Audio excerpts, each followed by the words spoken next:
What's a typical weekday like? I feel like it depends on who you are. And what point in the semester I'm at. Like, there are times when I'm like, okay, typical weekday is wake up at like 9, eat breakfast, do some work, go to classes, do more work, practice, and then like something fun like after practice or whatever. And other days I won't wake up till like noon or something and be totally unproductive. I don't know if that was unhelpful. Yeah. Sound like you have nice days. Yeah. I think my days have changed a lot since freshman year. Like freshman year, I'd be like sleep till 10:55, get up to go to my 11 a.m. class, go to lunch at 2 at Massey, maybe make it to practice on time. Everyone should be on practice on time, and then go to a dining hall. But now it would be much more rigorous. Wake up at 7:30, do a morning effort, eat some breakfast, go to class, work. Yeah. Yeah, I've had semesters where lunch is my first meal. So I try not to schedule classes in the morning, at least not before 11 if possible. So I'll get up, have lunch, go to class, go to practice, have dinner, and then I would then do most of my work and socializing at night. So I'd probably work from end of practice to like 10 or 11, maybe midnight, and then hang out with my friends for another hour or two, and then go to bed, start over. Yeah, the typical estimate for how much you work a week is like 60 to 65 hours, I think, right? That's what it's on our stress matrices. So, is that the lowest? Yeah. It's like the normal. Yeah, it's like a 1 or like a 0. That's a 1. On the stress. That's a 2, I think. It's a 2. Oh. 65 to 70? I don't know. Yeah, I think it kind of depends on how efficient you are. It's like I spend a lot of time in office hours. That's something I'll touch on later when it's like, does track impede anything? Which sometimes. It's like, so you can do hours when they're most efficient if you want to not sit there looking at something, or if it's like a course you really like, you can sit there for like a long time looking at a problem you might want to solve. It's up to you and how much you're interested in what you're doing. It's nice because you'll usually find things you want to spend time doing, so it doesn't actually matter, and you'll find people that you want to do these things with. So your work time might end up being socializing and just like engaging with topics, which is fun. Cool. How do I choose where to live? Well, I've lived in Baker all 3 years. No. I might actually move off campus next year, so. But I feel like as a freshman, you kind of just, like CPW usually helps a lot, but I know CB Star, there's I think there's like Q&A sessions with different dorms. So CB Star also will help you with that. I think as a freshman, to be honest, it doesn't matter too much where you live. You could move after that. So if you end up hating it, there's always ways to move. If you love it, you get to stay for all 4 years if you want. So I think that for me, how I chose where to live was I was like, okay, convenience is really important to me. So we're basically narrowed down to Baker, Massey, and McCormick. And then I was like, and I have heard of some track friends living in Baker, so I'm going to live in Baker too. So that was me. Also, MIT does a thing. I don't know I think it's sometime during orientation. It's called FIRE, First Year Resident Exchange. Basically, it's a period where if you get to campus and you don't like your living arrangement, you have the option to move out. So a lot of dorms will do kind of in-house shuffling, as well as you have the option to move, say, across campus if you wanted to. Like I knew some people who moved in. I lived in East Campus my freshman year, and I knew some people who moved in and out, like during that first week before classes started.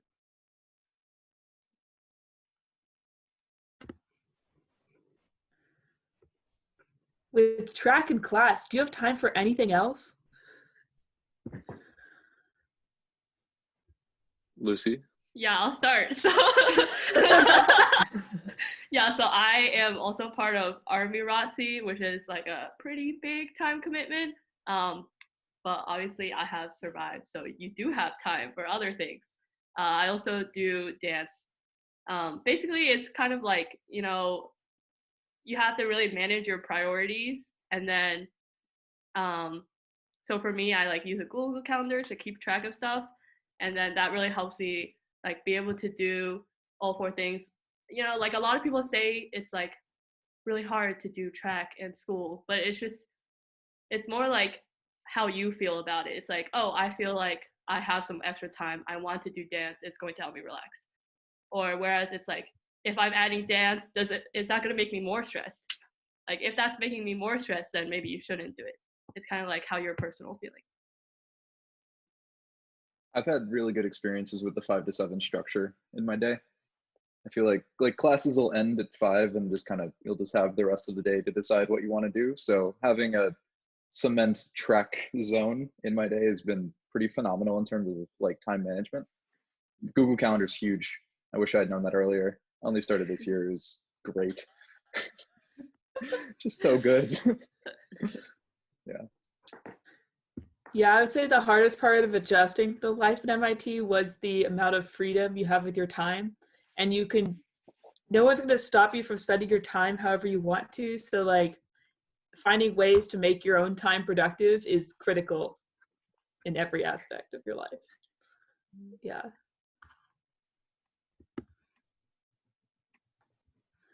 Okay, I guess finally the question that Liam really wanted to answer earlier. Why did you choose MIT? Liam? All right. Hey, it was just like the 3rd one and we had already answered 2. No, All you were right, on the wrong part of the document, Liam. Oh my God, was I?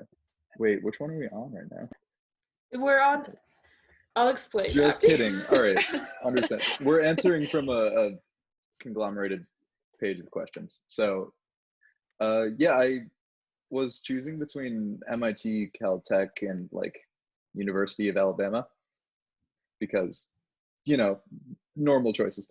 I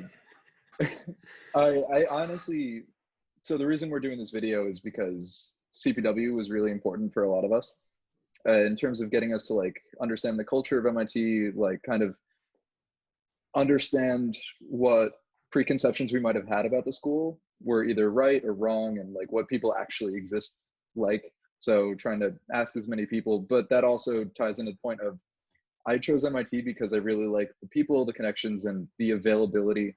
Like when I go here and I do work, it feels like I'm running on those people movers in the airport. Like everything I do is accelerated so much faster than I could have done it anywhere else. Like I'm here for great people and, like effectively like stability later in life. So this is the place I was going to get it. So it was just the most efficient way and most fun way I could see going through a university experience with a really awesome and close track team too. Just because, you get that, you can have a lot of groups on campus, but having that stability of a track team around you is just like phenomenal, especially a track team that acts like a team. I had never had that before. It was massive, and I could see that the team actually existed in a unit kind of way. It wasn't just a group of different events. It was really a team first kind of way to approach track. Yeah, that's it. I can talk about why I chose MIT. So I visited my recruit visit and I met people, and in high school I had a really hard time just talking to people socially. Like I didn't really get it. But then I visited MIT and I talked to people and I felt like I was resonant with like the people who were there. And in high school, I felt like I was in a box. I don't know if I made the box or other people made the box, but like I was the girl who ran and did math, and those were like my 2 defining features. And like you didn't need to know anything else. But then I got here and I was on a team of like 25 people who also ran and liked math. And then I got to find out that I was actually way more than I ever thought I was before. And I'm just really glad that I came here. And I don't know that I knew then that that's why I was going to choose that place, but I'm really glad I did choose MIT. Yeah, I feel like every day that you go to MIT, you find new reasons of why you decided to come there. So it's like, it's not why you went there in the first place. It's kind of like every day you discover new reasons why you came there and why you appreciate that decision. Liam, you're going to make me cry again. Kidding, ha. Maybe Laugh it off, isolation. I can share why I chose MIT. Well, it wasn't really I wasn't really torn between any schools. MIT was my dream school. Then I got deferred, and then I got in. Um, I hope to just do one college application and be done with it. Um, I wanted to go to the best school that I could, but I also was very passionate about track, so I wanted to go somewhere where I could compete, and also try to compete at a high level. MIT has one of the top track programs in Division III, and that was something that that excited me a lot. With that said, I didn't really know what MIT would give to me. I kind of had the idea that, I'll do well in life if I go to the best school and all that fun stuff. But kind of after, looking back on my almost 4 years at MIT, it really for me has been the people. When I was looking at schools like other like highly technical schools like Carnegie Mellon, I felt like the people at MIT were different. Everyone is surprisingly normal. Probably everybody at MIT enjoys doing math or calculus to some degree. But we're all kind of quirky, but in our own ways. We're very accepting of that. And that's something that, I'm extremely thankful for. I felt that MIT has given me more than I could have ever asked for. And I'm extremely happy that I made the right choice.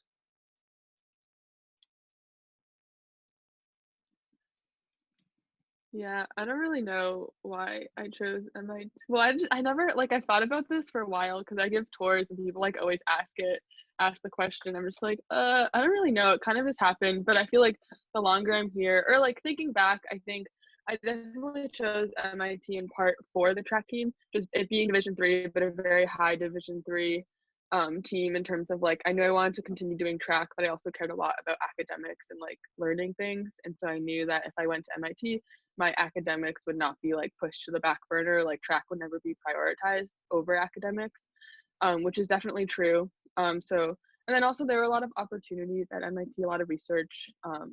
And when I came to visit and also for CPW, I realized that the stereotype I had around MIT was just not true.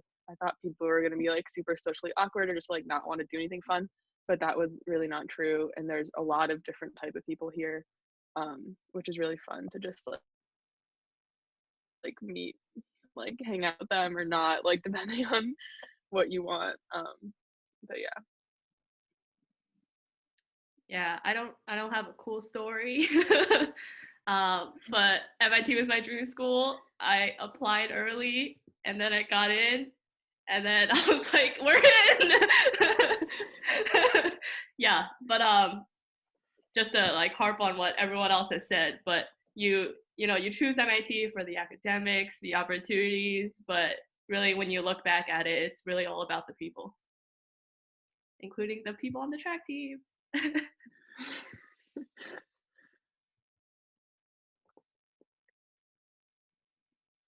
You're muted, Margaret. Yeah, I just we figured it out. We got there.